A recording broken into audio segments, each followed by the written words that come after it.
Hi friends, இன்றைக்கி பார்த்தீங்கன்னா night என்ன ரெசிபி தான் பார்க்க போகிறோம். வெங்காயம், குடமிளகா, தக்காளி, மிளகா, இஞ்சி பூண்டு, அதுக்கப்புறம் 2 முட்டை, அதுக்கப்புறம் மசாலா பொடி எடுத்து வச்சுருக்கேன். இதுக்கு முக்கியமான இதே இட்லி உப்புமா மாதிரி தான் பண்ண போகிறேன். அதனால இட்லி ஒரு 5-6 இட்லியை உதுத்து போட்டு வச்சுருக்கேன். அப்புறம் அதுக்கப்புறம் வடைச்சட்டி வச்சு தேவையான அளவு எண்ணெய் ஊற்றிட்டு கடுகு தான் போட்டிருந்தேன். கடுகு போட்டதுக்கப்புறம் வெங்காயம் போட்டு கருவேப்பிலை போட்டு நல்லா வதக்கி விட்டாச்சு. நல்லா வதங்கினதுக்கப்புறம் தான் மிளகாவை போட்டேன். மிளகா போட்டு வெந்ததுக்கப்புறமே குடமிளகாவுமே போட்டு வதக்கியாச்சு. அதுக்கப்புறம் பார்த்திங்கன்னா தக்காளியும் போட்டு நல்லா வதக்கி உப்பு போட்டு தான் வதக்கினேன். அது கிளிப்ஸு நான் அதில் ஆட் பண்ணியிருக்கேன்னா என்னென்னு தெரியல, பார்த்துக்கோங்க. உப்பு போட்டிருப்பேன், பார்த்துக்கோங்க. அதுக்கப்புறம் பார்த்திங்கன்னா இஞ்சி பூண்டு பேஸ்ட்டு தான் போட்டிருந்தேன்.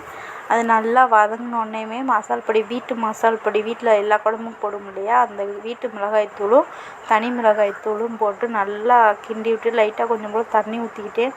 ஏன்னா அது லைட்டாக பிடிக்கிற மாதிரி இருந்துச்சுல, அதனால அது லைட்டாக தண்ணி ஊற்றிக்கிட்டே அது லைட்டாக தண்ணியெலாம் சுண்டவும் 2 முட்டையை உடச்சி கிண்டாமல் அப்படியே மூடி வச்சிட்டேன். சற்று நேரம் அது வந்துட்டு லைட்டாக பாயில் ஆகட்டும் அப்படின்னு சொல்லிட்டு மூடி வச்சுட்டு அதை எடுத்து வச்சதுக்கப்புறம் கிளறி விட்டுட்டு அதுக்கப்புறம் வந்து இந்த உப்புமாவுக்கு உதுத்து வச்சுருக்கேன் இல்லையா இட்லி, அதை வந்து போட்டு நல்லா மிக்ஸ் பண்ணதுக்கப்புறம் இட்லி உப்புமா ரெசிபி ரெடி ஆயிடும். இது வந்து டிஃப்ரெண்ட்டாக இருந்துச்சு.